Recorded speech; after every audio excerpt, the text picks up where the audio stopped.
Hi everyone, today we'll talk about how to fix or how to solve access failed on Picsart. To know how to fix or how to solve access failed on Picsart app, you should just go to settings. Here you can click on apps, default apps, app settings. Then this list you will enter to the window of Picsart and you will enter here in this page.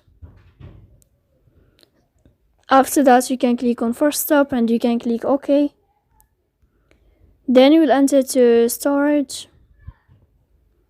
Here you can click clear cache.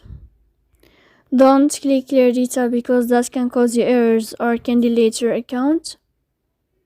In the end, you can go to Play Store, you can search about Picsart here, and if you will find update, you can update your app.